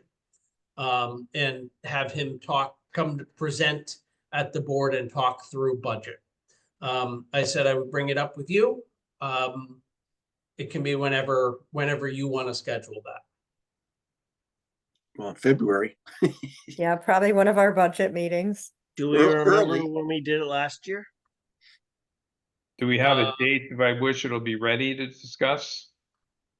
Well, I think he basically said he's probably prepared to talk about it in some form now. I mean, if you're talking about it now, it hasn't actually gone through RAM, so it's preliminary. Right. If you talk about it later, it's more finalized. Okay, So yeah, yeah, we'll try to get some more information on when that would be ready. I mean, later the better. I mean, it's one of these things we just simply don't have much control over, so it really doesn't affect our budget, just as long as we have a number to plug. I mean, it does affect our budget, we just don't control it, but, all right. Okay, Yeah, I mean, I'd like to hear from them when it's Yeah, more they feel pretty well-baked. solid about it, yeah. Yeah, I don't want to. We talk to them now, it feels way too early. Yeah. At the this is same way time, too you don't early. want to be like right before. It's tricky, but I personally don't want to talk to them too early. Yeah, so Eastern Highlands. Liz, is your question about this or previous? Yeah, cosmetology permits. Yep. What is that? So we are covered by a health district called Eastern Highlands Health District. It is a Yeah. state law that towns have to have a whole series of capabilities. No small town has the capability to do that on their own. Right. A city like, or a municipality like Willimantic does, but Eastern Highlands Health District is, I think, 10 or 11 towns in Eastern Connecticut. And so these are the things that the state mandates that the health departments regulate. So yes, every cosmetology, and this has been new in the last couple of years, so they're still adapting to that, has to be inspected on an annual basis, and charged a fee for that service. So they do every commercial, food establishment. They do cosmetology, they do group homes. They review all subdivision plans for subsurface septic. Anytime there's the potential for a sewage installation, they review those. They do vaccine administration programs throughout the district, including the Andover Elementary School. They do a ton of stuff overall. So the reason why I wanted to bring this to your attention is kind of the bottom line. So this budget was proposed by the director, Rob Miller. And it will go to, there will be a public hearing. You can all go to that next month if you so desire. I do sit on both the policy board and the executive. I am technically the assistant treasurer, but I have no duties when it comes to being the assistant treasurer, because Mansfield's, the town of Mansfield's paid treasurer is also the actual paid treasurer for the health district. So it's just essentially the third executive board position. So their budget right here, the important part is this is what is budgeted for the member town contributions. It's going up from 474,000 to 486,000 in round terms. True. Can you Sorry. point, I can't see what you're, oh, okay. Oh, the stuff in proposed, blue. okay, Right. go ahead. And so the thing to keep in mind is that what the towns pay into the program is about half the total cost of programs. Broadly speaking, they get three big buckets of funds. One comes from the town, one comes from the state and federal government, and one comes from service fees. So if you're installing a septic field, you pay for the review, and that money goes to Eastern Highlands Health District, and their sanitarian comes out and inspects. So this is from our perspective, this is the number we focus on, is what is the total budgeted increase. And then the question, so overall, the increase for the member towns is about 3%, but every year the State Department of Health decides what the population in each town is. So some towns have declined in population. Some towns have increased in population slightly. So that affects the rates for the individual town. They have our town listed as 3,144 people, which is down about 15 people from the last time they did the survey. And I don't know where the state comes up with those population numbers, because it doesn't seem to correlate to the American Community Survey data, which is like what the federal government does and seems to be the most accurate numbers. But I don't know. That's where they come up with it. So they come up with a proposed per capita for each of the town. I'm going to flip down to Andover. So the bottom line is their proposed budget is $19,340, which is an increase to the town of Andover around $680.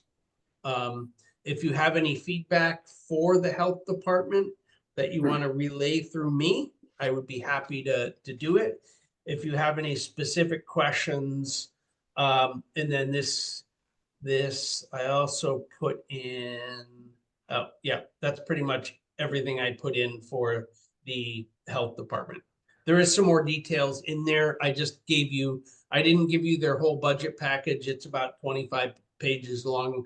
I just gave you snapshots of what I thought you know, kind of the bottom lines were. And I'll take any questions on that if you have it.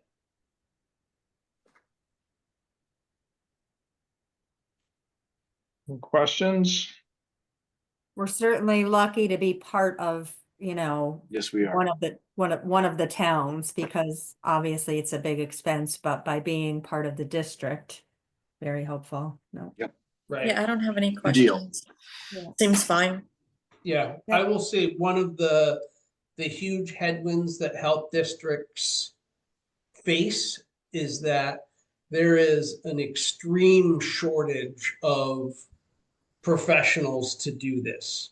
You know, it takes, if you start off with somebody with a microbiology degree, it's probably about 4 years of training to get them to be a licensed sanitarian. You know, 4 years of on-the-job training before he's really launched on his own.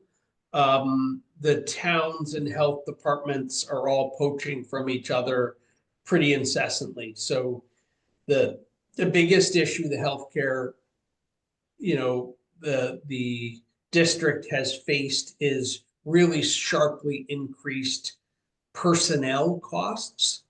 And, you know, trying to maintain staff. So, No, So thank you that- for presenting it. Yeah. yep. Okay. Yeah. So we went over the major trends, enrollment data, the district budget. The final budget to actual, that was what I had it just got stuck in the packet earlier. So we don't need to go over that. Yeah. And so I also included in there what I gave to the department heads and board chairmen for what I wanted back for information. Mhm. Which is, so the basic procedure is the first thing that happens is each department head or chair or somebody that's responsible for some aspect of the money gets a budget worksheet, which they are expected to fill out. And then what I want back every year is detailed written explanations of, you know, you can have a line item that says, you know, $700 for ink or $700 for, you know, copier supplies. And the average person looks at that and says, that's nuts. But then you find out it's the building department and the ink for that big chart plotter is really expensive. So that kind of thing. And my goal is to get that back. So when you ask me questions, I have all the physical material to refer to. I'm happy to pass all of that on to you if you want to review it all yourself. You always have the option of bringing in people to ask questions directly about their budgets as you desire. Or you can relay them through me, whatever you're happy with as a process. Eric, when are So- those going out to everybody? Those have been out for 3 weeks. So every department has its budget at this point. I haven't seen anything for ZBA. Then email me tomorrow morning Okay. and we'll figure out why. Does this come in like Excel format, or what does it look like? It does. We send them an Excel worksheet. And we ask them to send it back electronically, because if we send it back electronically, it can be fit directly into our spreadsheet without additional somebody transposing all the numbers. Not every Okay. board and commission is sophisticated enough to be able to do that in Excel spreadsheet. A lot of them we get back and we deal with it as they are. I did have a discussion with the treasurer today. I'm hoping that she's going to have me back the overall budget worksheet template pretty quickly, so we can start the departments that have already given us their numbers.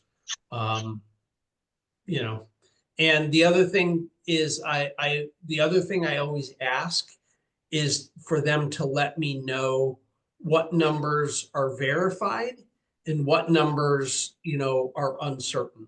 Because we know 6 months out or 8 months out before the fiscal year, you may not have all the contracts lined up. Many things you're going to have an exact number that's reliable, like, because they're existing contract, multi-year contracts, and other things, may have a fair bit of uncertainty to it. So I want to know that what numbers, when I'm presenting you in February, are locked in and what numbers are variable and why. So that's basically what my ask is to all the department heads. Then it gets collated at our end and presented back out. And I gave them an example. I took one board or commission, and then, specified kind of the level of detail that I wanted for it in an explanation. So hopefully we get the information back that we want. So that's kind of everything I have for that. Unless you have questions. No, thank you for showing us. Yeah, I appreciate you explaining the process. I mean, I definitely had some questions about how this is done annually, and this really helps me understand it better. So thank you. Sure. But what I would also say is that as the Board of Finance, you have a lot of control over how this is done, as much or as little as you want to. At one point, the Board of Finance would bring in every single board and commission and compile the budget completely themselves. We've switched to me providing the preliminary budget and then you having the opportunity to review and adjust as you see fit. I think that's a workable, and that kind of aligns with the changes in the charter now. But if there's specific departments you want to talk to, in terms of specifics, there are some things that are out of your hands. Like, for instance, the Board of Selectmen technically sets the salary and benefits for everybody who is a municipal employee that is not elected. You, as the Board of Finance, set the salary for elected officials. So those go directly to you. The others come through the Board of Selectmen. Other than that, everything else is pretty much under your review. Yeah. And just, for the benefit of those that haven't gone through this, typically with the departments, we don't talk to them directly, as Eric mentioned, and I think it's a much more efficient process to have them kind of collate it and, challenge the folks, because he knows what they're doing. He knows what they've done in the past. He's very familiar with the operations.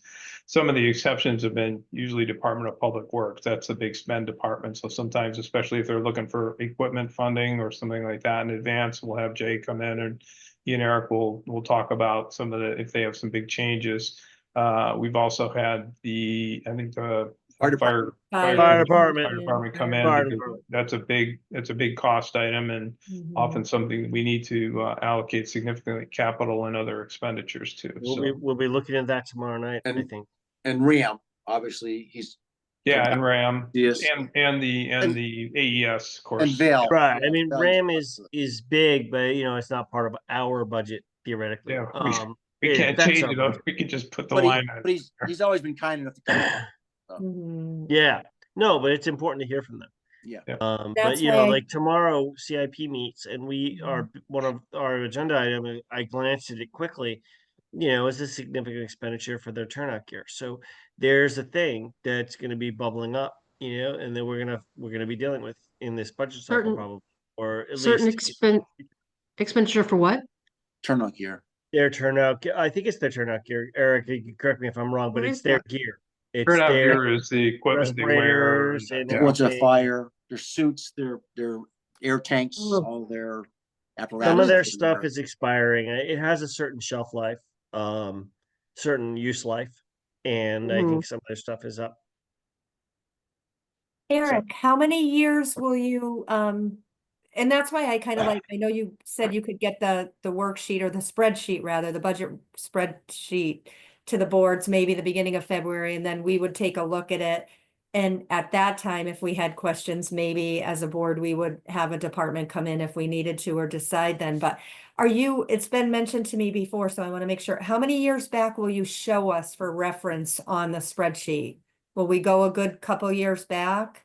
Especially Yeah, for new members, Bill, so one of the things I wanted to do differently, and I've already spoke to the treasurer about it, is I've gotten beaten up a few times over not providing the information in the 5 parallel columns outlined in the charter. Yeah, the So charter is very specific. we will go back to that. And the part of the problem is it requires, because every year we add a few line items, sometimes subtract a few line items. And so we can't just cut and paste columns from previous years into it. So there's actually a fair bit of manipulation to do that. So, but that's why we have a treasurer. So yeah, you will get multiple years of data. And some of you have requested of me the previous year's approved Excel spreadsheets of the budgets that got approved. I can give you, 5 years worth of those if you want them. I have them. on my Haven't we computer. typically done like a 3-year rolling? Yeah, I feel like it's been 3. I Yeah. think it's been usually 3-year. it has Isn't been. that Yeah, I would have to go back. I pulled out the charter and figured out what columns they actually request. Yep. And kind of specified that so we present it exactly how the charter pulls it out. So hopefully I'll stop getting beat up over that. My recollection is in the past, we've done the budget workups. We've been looking at 3-year averages or 3-year, not 3 averages, Trends. sorry, 3 years of experience. Yep. Okay. Thank you. All right, I'm gonna propose, if we don't have any other specific questions for Eric, we do have one other agenda item which we added at the beginning. So it might take a few minutes. We have some other things, so. There's no objections. We'll move on to 6C, and this is the discussion of the request from the Board of Ed to release $48,600 for the Fuss and O'Neill MEP. I'm not sure what MEP is, and it's basically Mechanical, the electrical, Plumbing. plumbing. Mechanical, electrical. plumbing. So measuring or that's, something? Plumbing okay, engineer. thank you. Planning. I have facilities responsibility at work among a lot of other things, and I never heard it put that way. But at any rate, so the Fuss and O'Neill proposal is in there. We've also had a letter from the school board from Caitlin. Basically, this is in support of the plumbing renovation that's required in the wing, the 4th, 5th, and 6th grade wing. This proposal is for $48,600. Full support from schematic design through construction administration. So it won't be, the entire, necessarily the entire thing, but this is The planning. This isn't the Yeah, actual. this is the yeah, planning and plan. management, right? So, Yeah. and probably review. So they're asking for an appropriation of $48,600 from the AES Capital Fund for this capital project to kick it off. It's in that third paragraph that they said. Yeah. Um, And they had another bid, but it was yeah, it significantly didn't really less, cover but they everything didn't they like felt. it. Yeah. Yep. Something like there was a $28,000 bid that just didn't really address their And they had a concerns. successful experience with Fuss and O'Neill for previous projects. So, Yeah. I And know the personally, breakdown. we use them in my business from time to time. They're one of our project managers of record. So. And Anyway, you guys have had decent experience with them, Mark? yeah. Yeah. I know that in Yeah, we my use industry, some they engineering reviews, they have a heating, good- cooling, that kind of thing. they Yeah, have a very good reputation, I would say overall. From yeah. an electrical standpoint, I know their work. And when you need an Mhm. expert, they've been pretty successful for us. Yeah. You know, I knew that this was gonna cost us. I just kind of hoped it would be less than Mhm. this. Well, This It's- isn't even the project. No, no, it's, this isn't. So. I No, have a this couple- is just the planning. Yeah. They- Well, they- no, it's the documents that are needed to go out to bid too, right? they will oversee the bidding process as well. They gave you Yeah. stages of what there's like 3 or 4 phases that they will cover. Yeah, if you This scroll project that if you scroll down, you'll see there's the that, scope of the services and. Right. right. It's a Schematic full design, project design development, management. Design documents, these are all part of any standard contract for bid, and it describes different phases of the Yeah. entire Yeah. project and what they cover, so Yeah. it does. Well, construction include- management's a big one too. I Right, mean, the construction management of the whole. Yeah, project. they're doing, this is holistic. They're doing it all. Could you scroll down and? Which you I can think was the see- issue with the other bid, right? That this proposal covers everything, and the cheaper one didn't, and that was the Didn't issue. have the plans, right? Contract documents is what you actually take and use to go out to bid with, and that's what the job is built by. It's, And that has to be done right, right? and it has to be done right. It's bidding support, going out to bid. Construction administration is a huge one. This is a very complete package right here. I used to teach this class on how these documents are put together, so I can tell you that this is a very, very complete. Bill, be careful what you say. in All right, public never mind. here. You're gonna get drafted. I know where you're going with that, Mark. Ah, So, I guess they're asking us to release the money from the capital fund. Yeah, personally, I'm in favor of doing Yep. that. But I don't know if anybody has any other, I mean, Comments? my Thoughts? take is unless we think this is egregiously wrong, we should go ahead and release their money. in the spirit of our policy, right? So, I think so. Mhm. Because this is the startup of everything happening Mhm. for this number one on their priority list, so. Yeah, I mean, we Yeah. all know this plumbing project problem has been an issue for some time now. They've Yeah. had bathrooms shut down in the school now for how long now? God, It's we been must a be long pushing time. a year. Mhm. So yeah, I mean, my gut take is let's go. Number one. Number two, if everybody that has technical expertise on this board, 2 of you have just weighed in and basically said, yeah, this is right. Let's do it. Can I make 2 comments? Sure. go ahead. Comment number 1, and I'm somewhat biased. I do like Fuss and O'Neill, in the sense that, my normal cycling partner is a retired, VP of Fuss and O'Neill. And one of my other guys I'm going on vacation ran Fuss and O'Neill's New Hampshire and Vermont operations. I've had Fuss and O'Neill bid on a bunch of stuff on the town. Honestly, I've never chosen them because they are an expensive contractor. Not saying they're not high quality, they are. They do excellent work.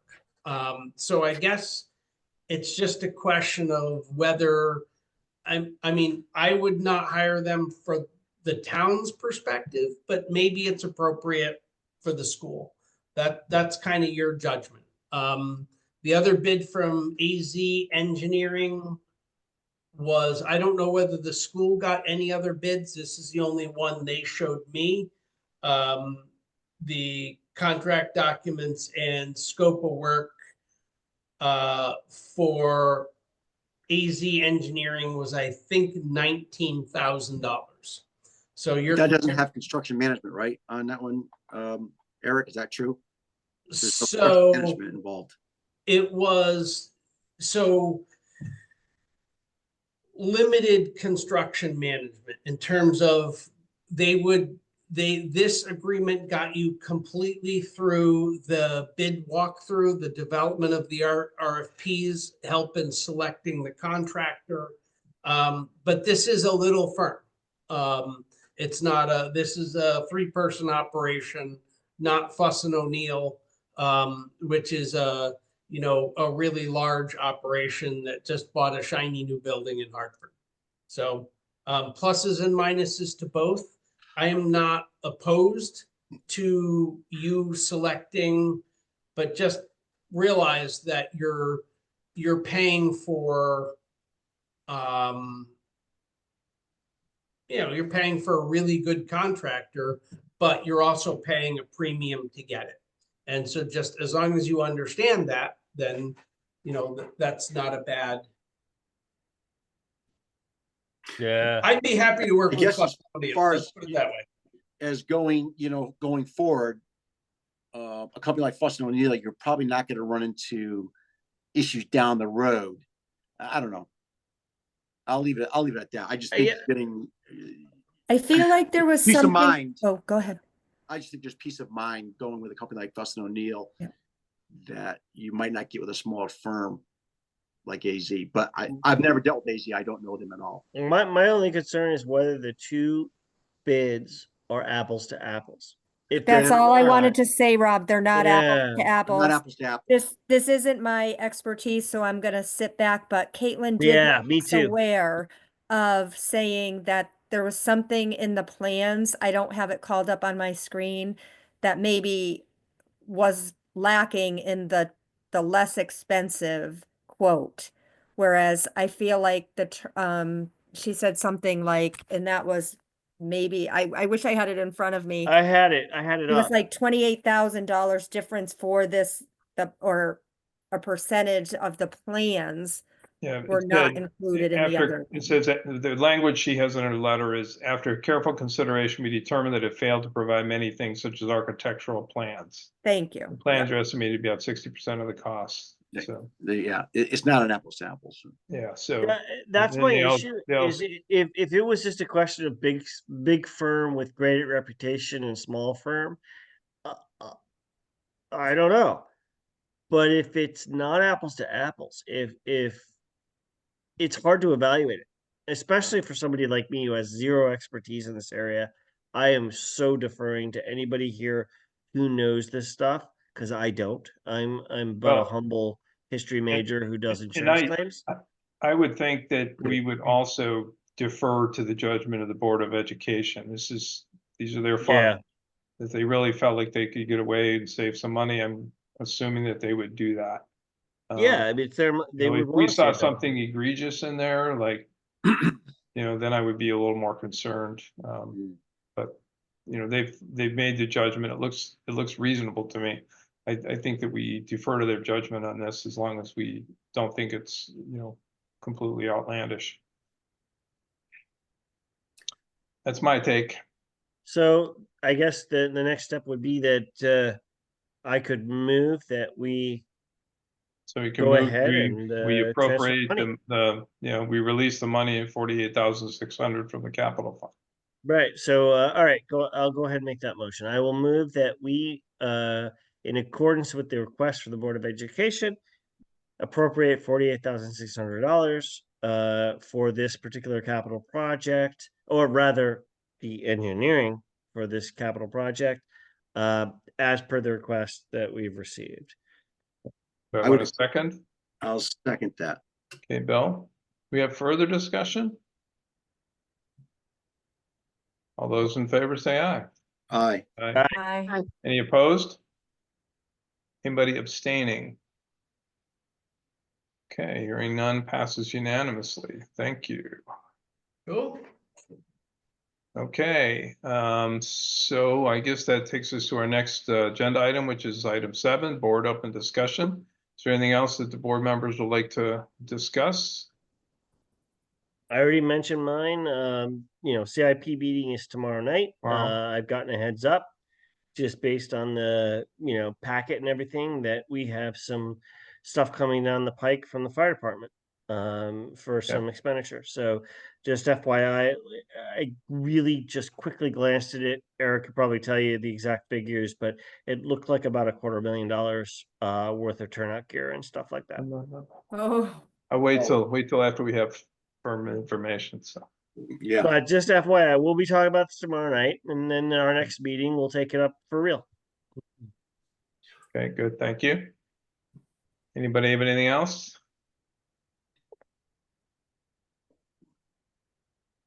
None? Okay, we'll move on to agenda item 8, which is correspondence. I think all the correspondence that I've gotten is either stuff that Joanne has distributed to all of us, I think. And then there was the stuff from Caitlin that came in about the Fuss and O'Neill proposal for the bathroom remodeling. I forwarded all that to you. Anybody have anything else? Okay, we move on to agenda item 9, which is public speak. We do not appear to have any members of the public here. Get my hand out of the way, stop pushing the buttons. No, just there's us. nobody. Okay. So I guess we'll move on to adjournment. Anybody like to make the motion to adjourn? Yes, Bill. Okay, Bill, making a Make the motion motion to to adjourn. I'll second it. Okay, Kimberly seconds. Thank you. That's one I saw anyway. All right. Any discussion? No. All those in favor say aye. Bye. Bye. Any opposed? Bye. Any abstentions?